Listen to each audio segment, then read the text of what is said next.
We were watching, all of us, the press conference just last hour, and you were there, and you know the news of the highest number of cases in New Brunswick, of now hitting 23. When you heard that announcement, what went through your mind?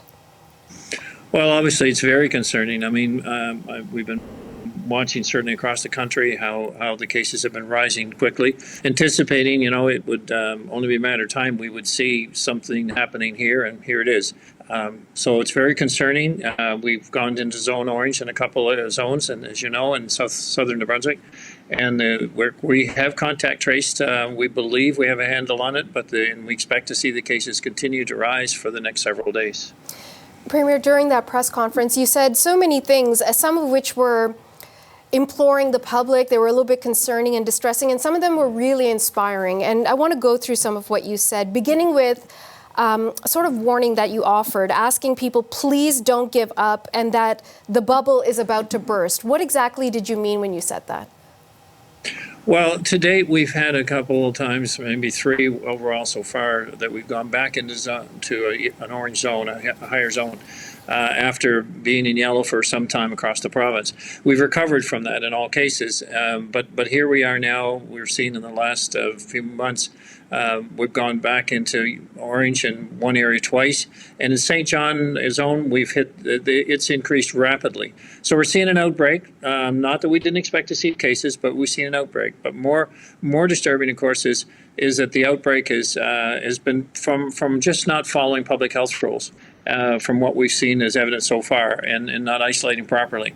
And that, when I talk about the bubble, it's like this can get away from us. And then we've seen what's happening around the country, and we're not immune to that. And I've said that a number of times. So my concern is the very provincial aspect of our bubble is at risk here.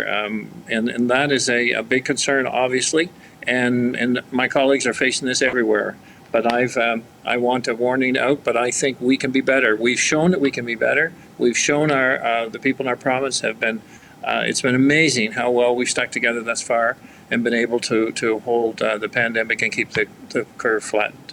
So, Premier, to the best of your knowledge, if it was really good for so long, as you said, Atlantic Canada set the standard not only for the rest of Canada, but in many ways for a lot of the world in terms of how well they were doing in terms of keeping the numbers down.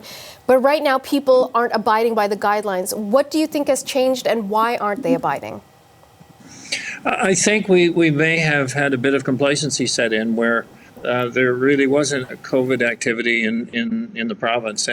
And we have been indicating and continuing to indicate throughout that it's still there. Until there's a vaccine, it's still there. We have people coming in and out of our province every day, about 12,000 that are traveling for essential purposes and moving across the country for jobs and back. So we know that the risk is there. And I think individually, universities are back. We're seeing a different demographic now that is being a case where some of these cases are materializing, but most are still travel related.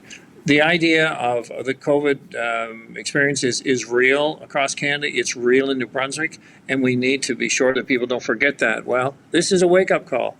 It's there, and we're very concerned about community transmission. Right now, we believe we have contact traced all of these issues.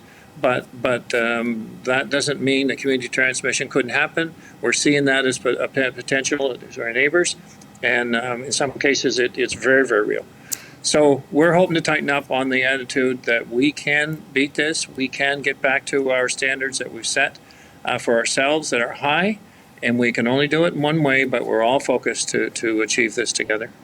Premier, you mentioned that officers will be out, that they are issuing tickets, that businesses that are not complying will be fined, that the businesses who have customers who are not complying need to ask the customers to either do so or leave.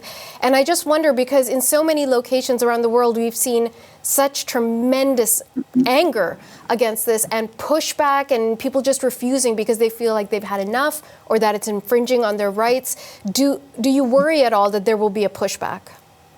Yes, of course I do, because and that's why we've tried so hard to maintain a level of business activity in every community, so that there is this outlet where people can continue to go to their businesses, excuse me, and they're able to do so, with the proper public health rules being applied at all times. So we are at a point of, okay, I don't want to shut things down. We've seen the measures that Premier Ford's had to take in Toronto and the area, and that's, that is extremely concerning, but I understand exactly why he's had to do that. I don't want to be in that position, and I can only avoid that if people say, okay, I can act differently now. I can be part of the solution. And that's what I'm hoping here. But we are monitoring businesses. We're monitoring activities.